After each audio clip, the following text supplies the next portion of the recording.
है। अब main chapter sir यहीं से शुरू होने वाला है, म्यूचुअल फंड कैटेगरीज। अगर इसको आपने तरीके से समझ लिया ना, म्यूचुअल फंड को समझना है तो इन चीजों को अगर आपने समझ लिया तो आप सर यहां पर एक्सपर्ट बन जाओगे म्यूचुअल फंड के। भैया 25 साल अगर आपकी उम्र है और आप 45 साल की उम्र में ही रिटायर होना चाहते हो तो देख लो आप इसको। चार अलग अलग जगह पर आपका अलोकेशन हो चुका है, यानी 4 म्यूचुअल फंड के अंदर सर आपका पैसा जा चुका है। तो अलोकेशन हो गया, डाइवर्सिफाई हो गया है आपका पैसा, जो फ्यूचर में आपको अच्छी वेल्थ क्रिएट करके दे सकता है। हेलो फ्रेंड्स, एक और नए वीडियो में आप सभी का स्वागत है। मैं हूं आपके साथ में NSC registered authorised person Rahul Kumawat.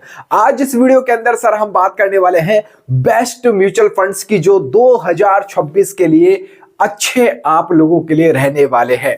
अब बहुत सारी वीडियोस बेस्ट म्यूचुअल फंड्स को लेकर आपको देखने को मिल जाएगी, लेकिन आखिरकार म्यूचुअल फंड कौन से बेहतर होते हैं, किस तरह के म्यूचुअल फंड यानी एसआईपी इन्वेस्टमेंट प्लान्स आप लोगों के लिए बेहतर रहते हैं, उसको मैं आज कंप्लीट आप लोगों को समझाने वाला हूं।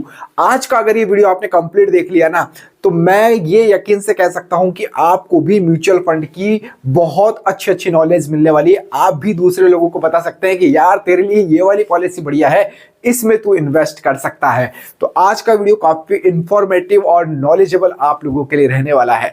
तो म्यूचुअल फंड क्यों जरूरी है, क्यों सही है, किस तरह के म्यूचुअल फंड में इन्वेस्ट करना चाहिए, कौन सा म्यूचुअल फंड आपके लिए बेहतर होता है, इन सभी टॉपिक को आज हम कवर करने वाले हैं। तो स्टेप बाय स्टेप बात करेंगे, वीडियो को कंप्लीट देखना। चैनल के ऊपर पहली बार आए हैं तो सब्सक्राइब का बटन सर जरूर से प्रेस कर देना, बहुत मेहनत लगती है एक वीडियो बनाने के अंदर। तो चलिए वीडियो की शुरुआत करते हैं।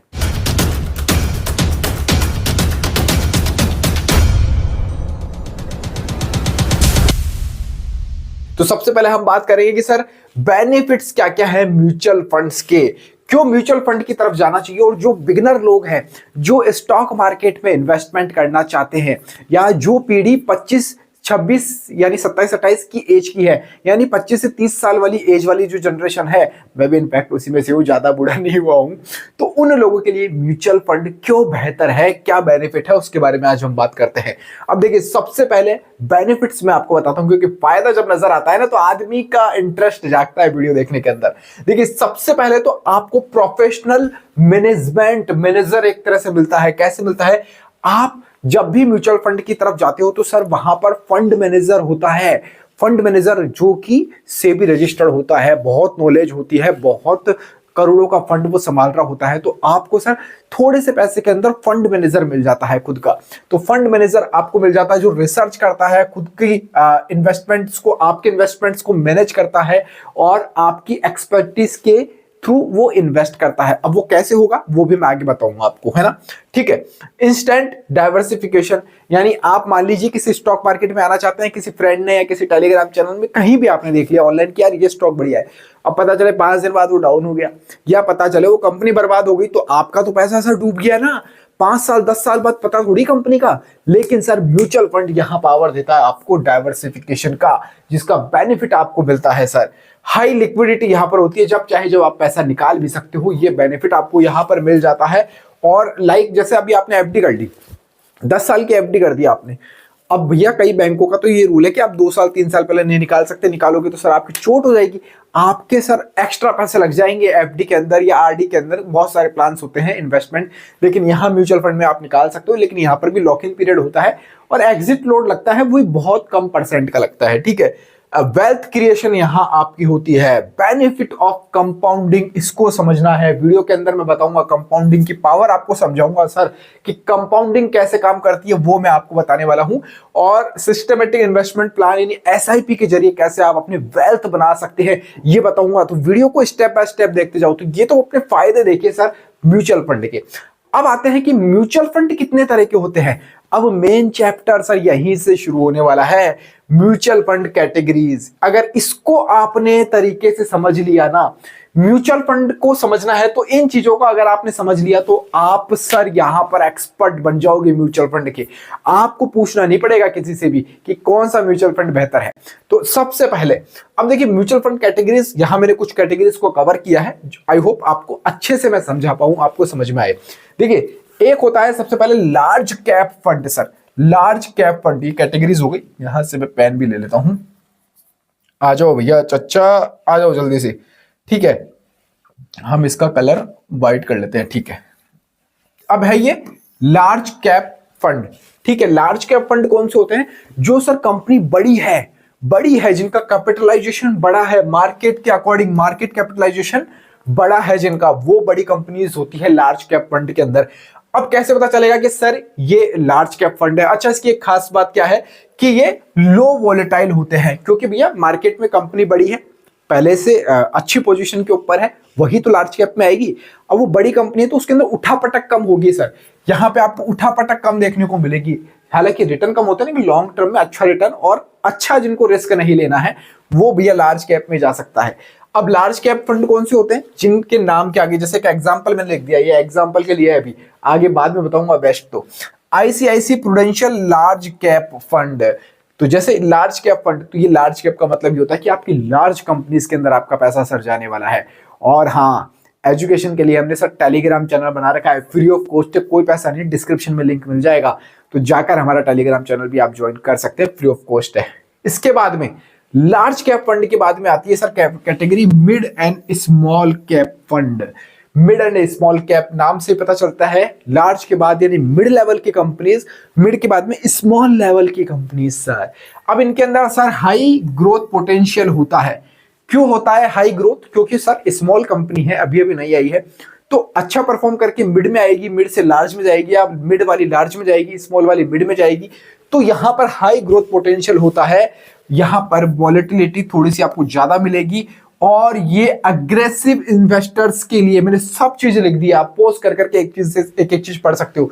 एग्रेसिव इन्वेस्टर्स के लिए ये सूटेबल बैठता है, क्योंकि अगर आप लॉन्ग टर्म में जाना चाहते हो, जैसे आपको पता है लास्ट एक साल के अंदर देखते हैं तो सर स्मॉल कैप का रिटर्न माइनस में है सर, -8% है, -10% है, ये रिटर्न स्मॉल कैटेगरी ने दिया है लास्ट के एक साल के अंदर।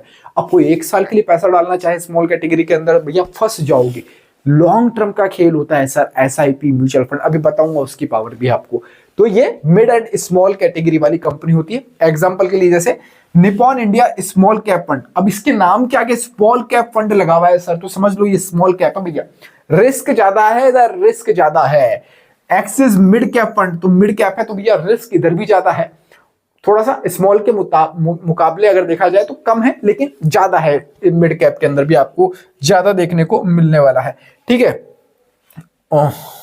चलिए आगे चलते हैं। अब आता है sir sectoral fund, flexi cap, multi cap fund. अब ये 5 मैंने कवर कर दिया है, लेकिन इन 5 में से बेहतर कौन सा ये भी आपको पता चलने वाला है। अब देखिए, सेक्टोरियल फंड वो वाले फंड होते हैं सर, जैसे सेक्टर को रिप्रेजेंट करते हैं। जैसे आपको फार्मा सेक्टर के अंदर ही इन्वेस्ट करना है, आपको आईटी सेक्टर के अंदर ही इन्वेस्ट करना है, तो ऐसे भी सर फंड होते हैं। फार्मा हो गया, आईटी हो गया, बैंकिंग हो गया, और भी थिंग्स, इंफ्रास्ट्रक्चर हो गया। तो आपको अगर इन फंड्स के अंदर जाना है तो आप इधर भी जा सकते हैं। जैसे एग्जांपल एसबीआई टेक्नोलॉजी फंड मैंने लिखा है, आईसीआईसी प्रूडेंशियल फार्मा फंड मैंने लिखा है। लेकिन सेक्टोरियल फंड से सर बचना चाहिए। क्यों बचना चाहिए? क्योंकि सेक्टोरियल फंड हर समय परफॉर्म नहीं कर पाएंगे। अब वो सेक्टर का फ्यूचर क्या है वो आपको देखना होगा। जैसे ईवी सेक्टर अच्छा है, फ्यूचर क्या है, ब्राइट है सर, तो आप उस सेक्टर की तरफ जा सकते हो। ठीक है, तो ये सेक्टोरियल फंड के अंदर ज्यादा पैसा नहीं रखना चाहिए। डाइवर्सिफिकेशन कैसे करना है वो भी अभी आपको मैं बताऊंगा। ठीक है, एक अब आता है फ्लैक्सी कैप फंड, ये सबसे भैया फेवरेट माना जाता है, flexi cap fund. Flexi cap fund क्या है? अब मैंने आपको बताया ना, large cap, mid cap, small cap. ठीक है, तीनों के अंदर सर यहां पर large, mid and small cap companies होती है इसके अंदर। भैया आप लार्ज के अंदर नहीं जाना चाहते हो क्योंकि रिटर्न कम होगा। ठीक है, बड़ी बड़ी कंपनियां हैं तो भैया परफॉर्म तो उन्होंने अच्छा कर दिया है, अच्छा करके इस लार्ज कैप में आ चुकी है। मिड में जाओगे, स्मॉल में जाओगे तो फंसने का डर है। लेकिन आप इन तीनों के अंदर एक साथ इन्वेस्ट कर सकते हो फ्लैक्सी कैप फंड के जरिए सर, फ्लैक्सी कैप फंड के जरिए। अब जिन भी कंपनीज के नाम के आगे फ्लैक्सी कैप लिखा हुआ रहता है, फलाना फलाना कंपनी फ्लैक्सी कैप फंड, तो वो फ्लैक्सी कैप फंड है। और ये फ्लैक्सी कैप फंड ही सर बहुत ज्यादा पॉपुलर हो रहे हैं। अच्छा, फ्लैक्सी कैप के बाद में एक नाम आता है सर मल्टी कैप फंड। अब लोग इसको समझ नहीं पाते हैं कि फ्लैक्सी कैप सही है या मल्टी कैप सही है। दोनों को लोग सेम ही समझते हैं कि फ्लैक्सी कैप भी सही है और मल्टी कैप भी सही है, जबकि इन दोनों के अंदर सर डिफरेंस होता है। फ्लैक्सी कैप अलग है, मल्टी कैप अलग है। कैसे? फ्लैक्सी कैप में सर जो आपका फंड मैनेजर है वो चाहे जितना लार्ज कैप चूज कर सकता है, मिड कैप या स्मॉल कैप कंपनी सेलेक्ट कर सकता है, लेकिन सर मल्टी कैप फंड में सर रूल एंड रेगुलेशन है सेबी के, यहां आपको सर 25% लार्ज कैप में रखना ही पड़ेगा, 25% मिड कैप में रखना ही पड़ेगा और 25% स्मॉल कैप में रखना पड़ेगा। और वो 25% ही अपनी कितना हो गया, 25 25 50 75, बाकी 25% सर वो फिर कहीं भी इन्वेस्ट कर सकता है, या तो इतना तो इसको एलोकेशन यहाँ पे रखना पड़ेगा। यहाँ पे कोई क्राइटेरिया नहीं है, इसलिए फ्लैक्सी कैप फंड ठीक है, फंड मैनेजर भैया अच्छा है, बेहतर है, तो फ्लैक्सी कैप फंड भैया बहुत अच्छे रिटर्न्स बनाकर उन्होंने दिए हैं लास्ट टाइम पास्ट में। वो इसलिए दिए हैं क्योंकि फंड मैनेजर्स अच्छे हैं, एलोकेशन अच्छे करते हैं कंपनीज के अंदर, तो उनको बेनिफिट मिलता ही मिलता है। अब बात करते हैं सर, मैं कह रहा हूं एसआईपी, ये आप समझ गए हो, small cap fund, large cap fund, mid cap fund, flexi mid cap fund और सेक्टोरियल फंड। इसके अलावा भी डेट इंस्ट्रूमेंट होते हैं, डेट फंड होते हैं, उनके बारे में आज ज्यादा बात नहीं करेंगे। म्यूचुअल फंड इक्विटी के बारे में हम ज्यादा टॉपिक आज हमने पकड़ा है। अब मैं आपको बताता हूं कैसे कैसे भैया म्यूचुअल फंड लॉन्ग टर्म के अंदर रिटर्न देता है, क्योंकि लॉन्ग टर्म में आप गेम नहीं समझोगे ना लंबे समय का चचा, दिक्कत हो जाएगी, परेशानी हो जाएगी अगर 1-2 साल के लिए आपने म्यूचुअल फंड की तरफ चले गए तो। क्यों? मान लीजिए आपने 5,000 रुपए की एसआईपी की है, अब देखना वो कंपाउंडिंग मैंने बताई थी ना, कंपाउंडिंग की पावर, जादू कंपाउंडिंग, उसका फायदा कहां मिलता है। अब देखिए 5,000 रुपए की मान लीजिए आपने एसआईपी की है, सेलेक्ट ड्यूरेशन 5 साल के लिए रखा है, एक्सपेक्टेड रिटर्न रेट हम 12% रखते हैं, एवरेज 12% मिल जाता है, वैसे किसी किसी साल नहीं मिलता तो किसी साल ज्यादा मिल जाता है, लेकिन एक एवरेज 12। तो यहां आपका सर 1,12,000 रुपए गेन हो रहा है, 3 लाख तो आपका इन्वेस्टेड अमाउंट है। लेकिन अगर इसी को लॉन्ग टर्म आप करते हैं, अगर मैं इसको 10 साल बढ़ा देता हूं, 10 साल के लिए कर देता हूं, तो अब देखना 1 लाख से सर सीधा रिटर्न देखिए आपका कितना हो गया सर, कितना हो चुका है, जितना इन्वेस्टेड है तकरीबन उसके बराबर आ चुका है सर। ये है कंपाउंडिंग, क्योंकि भैया चक्रवृद्धि ब्याज है ना, कंपाउंडिंग को समझो, पैसे के ऊपर पैसा, उसके ऊपर भी पैसा, ये ही कंपाउंडिंग है सर। ये कंपाउंडिंग को समझना बहुत जरूरी है। अच्छा अभी भी देखो 10 साल है, अब देखना जादू, अब 15 साल, 15 साल के अंदर आप देखिए सर, 15 साल के अंदर आप पावर देखिए, जितना आपका अमाउंट था उससे जस्ट डबल आपका रिटर्न बन चुका है। और यहां पर आप अमाउंट देखिए, इसीलिए कह रहा हूं 25 से 30 साल एज है भैया, शुरू कर दो सिस्टमेटिक इन्वेस्टमेंट प्लान, एसआईपी। 5,000 नहीं है कोई दिक्कत नहीं है, 2,000 1000 रुपए तो होंगे जेब में हर महीने, देते रहो देते रहो, शुरू कर दो। जो गलती हमने करी है वो आप मत करो सर, वो आप मत करो। आपकी एज 25 साल है ना, आप 45 की एज में रिटायर होना चाहते हो ना, ये देखो आप 20 साल भैया, 25 साल अगर आपकी उम्र है और आप 45 साल की उम्र में ही रिटायर होना चाहते हो, तो देख लो आप इसको 20 साल, ठीक है 20 साल मैंने बताया है। अब देखना आप इन्वेस्टेड अमाउंट आपका 12 लाख रुपए गया है, 5,000 ही आपने इन्वेस्ट किए हैं मंथली, और रिटर्न देखिए आपका कितना हो चुका है। अब कितना रिटर्न है यहाँ पे, तकरीबन 36 लाख, और 50 लाख आपकी जेब में होंगे। आप खुद का व्यापार कर सकते हो, किसी की नौकरी करने की जरूरत नहीं पड़ेगी आपको, कोई बिजनेस शुरू कर सकते हो आप, ठीक है। और इसी को अगर आप 5 साल और बढ़ा देते हो कि नहीं सर मैं तो 50 साल में पैसा लेना चाहता हूं, तो ये लो सर, करोड़पति बन जाओगे आप, 1 करोड़ रुपए के तकरीबन आपके पास में फंड हो जाएगा। तो कंपाउंडिंग की पावर है सर, ये बेनिफिट कंपाउंडिंग का आपको मिलता है। अब बात करते हैं कि इतना सब कुछ आज हमने समझा सीखा, उसका सेंस क्या निकलेगा, कि कौन कौन से फंड बेहतर है, या हम बात करें कि कौन कौन से म्यूचुअल फंड बेहतर है, उसके बारे में हम बात कर लेते हैं, ठीक है। तो अलोकेशन कैसे करना है आपको, वो बहुत जरूरी है भैया। पूरा वीडियो तो आपने देख लिया, पूरी चीजें एक एक चीज, यानी जो आज मैंने आपको वीडियो के अंदर बताई वो एक एक चीज तो आपने समझ ली, लेकिन अब सवाल आता है कि सर कौन सा म्यूचुअल फंड बेहतर है, कौन से कैसे कैसे हम अलोकेशन करें, वो मैं अब आपको बताता हूं। देखिए मान लीजिए आपके पास में, मैं मान लेता हूं कि 5,000 रुपए की ही आपको एसआईपी करनी है मंथली, यानी 5,000 रुपए आपको म्यूचुअल फंड के अंदर डालने हैं। लेकिन ये 5,000 रुपए आप डालोगे कैसे, ये 5,000 रुपए आप डालोगे कैसे, अब देखना, आ जाओ जी, ये 5,000 का ही गणित बता रहा हूं मैं आपको। एक तो आप सेलेक्ट करोगे सर यहां पर सबसे पहले लार्ज कैटेगरी। अब बोलोगे सर रिटर्न कम है, हाँ तो कोई बात नहीं, तो मैं अमाउंट भी तो आपको कह रहा हूं ना कि आप यहां पर 2,000 रुपए ही डालोगे।